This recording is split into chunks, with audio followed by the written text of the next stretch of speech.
जी, हमारे साथ चर्चा करने के लिए मौजूद हैं इस वक्त अल्पसंख्यक मोर्चे के राष्ट्रीय अध्यक्ष जमाल सिद्दीकी साहब। हम उनसे जानेंगे आज इंदौर क्यों आए थे, किस सिलसिले में इंदौर आए और भाजपा क्या सोचती है मुसलमानों के लिए, तमाम तरह के सवाल करेंगे उनसे। बहुत स्वागत है आपका स्वतंत्र समय में। जमाल साहब, आप लंबे समय से इस पद पर हैं और आप क्या देख रहे हैं कि किस दिशा में जा रहा है मुसलमान? कितनी कोशिशों के बावजूद भी भाजपा के पास आज भी मुस्लिम वोट नहीं है जो होना चाहिए।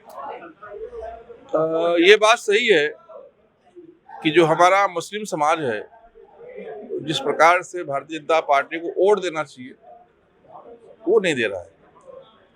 ठीक है, लोकतंत्र है और माननीय प्रधानमंत्री जी ने हमें कहा है कि हमें वोट के लिए काम नहीं करना, हमें समाज के विकास के लिए काम करना है, हमें भारत को विकसित भारत बनाना है। और जब भारत का हर व्यक्ति शिक्षित होगा, उसके हाथों में रोजगार होंगे, वो स्वस्थ होगा, वो अपने परिवार को लेकर खुश होगा, तभी भारत विकसित भारत बनेगा। तो जो हमारा लक्ष्य है, हम उस लक्ष्य को लेकर काम कर रहे हैं।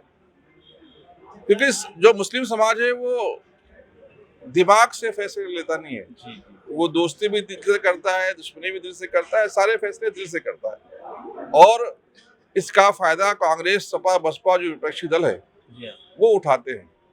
उनको तरह तरह की बातों को लेकर गुमराह करके जब वोट देने की बात आती है तो वोट ले लेते हैं। इसे वोट लेने के बाद फिर लावारिस छोड़ देते हैं उनको। और ये जैसे आपने कहा कि विपक्षी दल जो भी हैं वो कहीं ना कहीं लालच देकर या डरा कर मुस्लिम मतदाता अपनी तरफ कर लेते हैं। भाजपा इसमें कामयाब क्यों नहीं हो पाती, क्या वजह है? क्योंकि एक तरफ प्रधानमंत्री जो योजनाएं लाते हैं या आपके प्रदेश के मुख्यमंत्री जो योजनाएं लाते हैं वो संपूर्ण देश के लोगों के लिए होती है। ऐसे में भी बीजेपी के पास ये वोट बैंक क्यों नहीं बढ़ रहा? हालांकि हम देख रहे हैं, हम इंदौर की बात करते हैं तो यहाँ पर भी हमने देखा है कि बीजेपी का वोट परसेंटेज बढ़ रहा है धीरे धीरे। देखिए क्या होता है कि दूध बेचने के लिए हमको घर के दरवाजे तक जाना पड़ता है। शराब खरीदने लोग घर से निकलकर दुकान तक जाते हैं।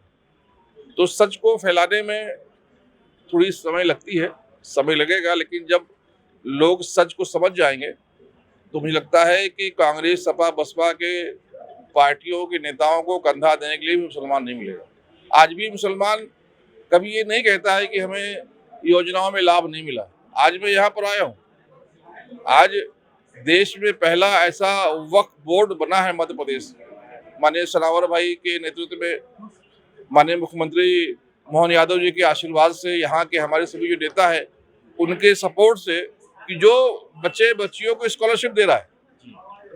और जहाँ भी आप जाकर देखेंगे तो वक्फ बोर्ड के चेयरमैन के पास वक्फ बोर्ड में अपने कर्मचारियों को पैसा देने के लिए पैसा नहीं है, पेमेंट नहीं हो पा रहा उनका।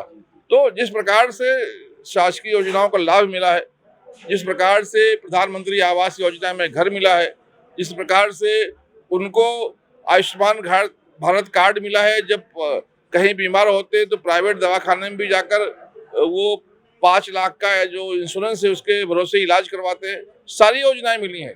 लेकिन अब उनको जिस प्रकार से लोग गुमराह कर देते हैं और जिस प्रकार से उनको वोट के लिए वो भारतीय जनता पार्टी के खिलाफ भड़काने का काम करते हैं, कहीं ना कहीं जो हमारा मुस्लिम समाज है वो शिक्षा में कमजोर है, उसको दुनिया भर की जानकारी नहीं है।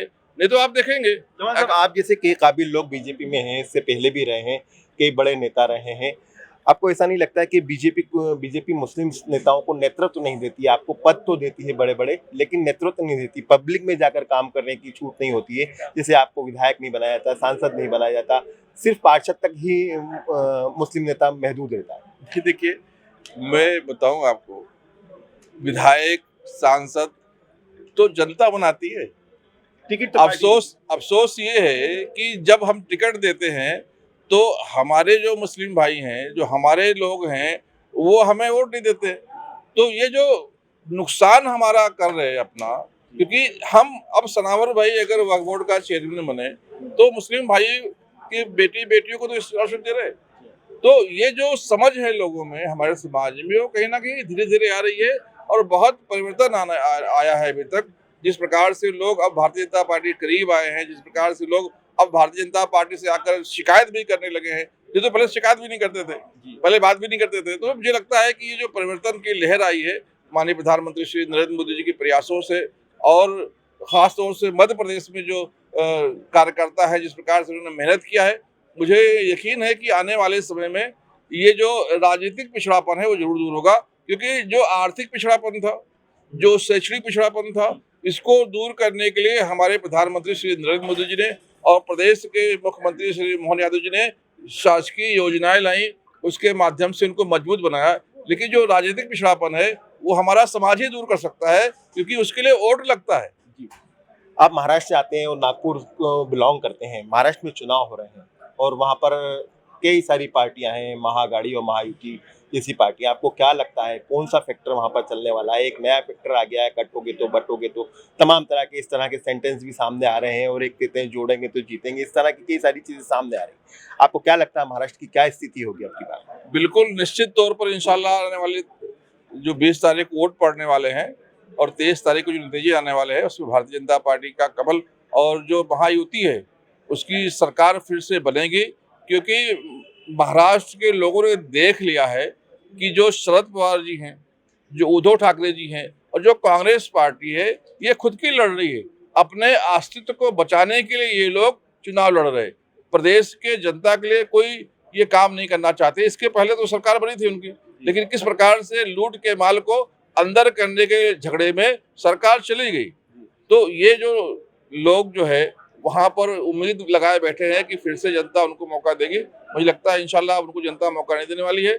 फिर से जो हमारी युति है उसकी सरकार बनेगी और जो काम माननीय शिंदे साहब जो हमारे मुख्यमंत्री हैं, माननीय देवेंद्र फडणवीस जी, जो अजीत पवार जी जो उप मुख्यमंत्री हैं, ये लोगों ने जो काम शुरू किया है वो काम को आगे बढ़ाने के लिए जनता जरूर अवसर देने वाली है। इंशाल्लाह मुझे पूरा यकीन है। मेरा आखिरी सवाल आपसे, कैसे जोड़ा जाए मुसलमानों को ज्यादा से ज्यादा बीजेपी से? इसके लिए क्या फार्मूला है आपके पास? देखिए, इसके लिए एक ही फार्मूला है, मेहनत, उनके लिए काम करना, उनका विश्वास जीतना। और ये धीरे धीरे अब परिवर्तित होते हुए दिख रहा है। जिस प्रकार से भारतीय जनता पार्टी की सरकार ने समाज के लोगों को गले लगाया है, समाज के लोगों को न्याय दिया है, समाज के लोगों को सुरक्षा दी है। जो समाज हमारा मुस्लिम समाज है उनको योजनाओं का लाभ दिया है। अब वो धीरे धीरे लोगों को समझ में आ रहा है। यही वजह है कि जिस बूथ पे हमें 2 वोट भी नहीं मिलते थे, अब वहाँ 20 वोट से शुरुआत हो गई है। देश भर में ऐसा कोई बूथ नहीं है जहाँ पर हम शून्य हैं। और ये जो शून्य से आंकड़ा 20 और 50 और 100 पे पहुंचा है, मुझे लगता है ये जीत तक जरूर पहुंचेगा। बहुत शुक्रिया। हमसे बात कर रहे थे जमाल सिद्दीकी साहब, जो राष्ट्रीय अध्यक्ष हैं अल्पसंख्यक मोर्चे के। उन्होंने कहा कि केंद्र सरकार से लेकर राज्य सरकार, दोनों ही सरकारें मुसलमानों के लिए लगातार सोच रही है। मुसलमानों का वोट बैंक बढ़ेगा, धीरे धीरे बढ़ेगा, समय लगेगा। कैमरा पर्सन कमल के साथ अरशद खान, स्वतंत्र समय न्यूज़, इंदौर।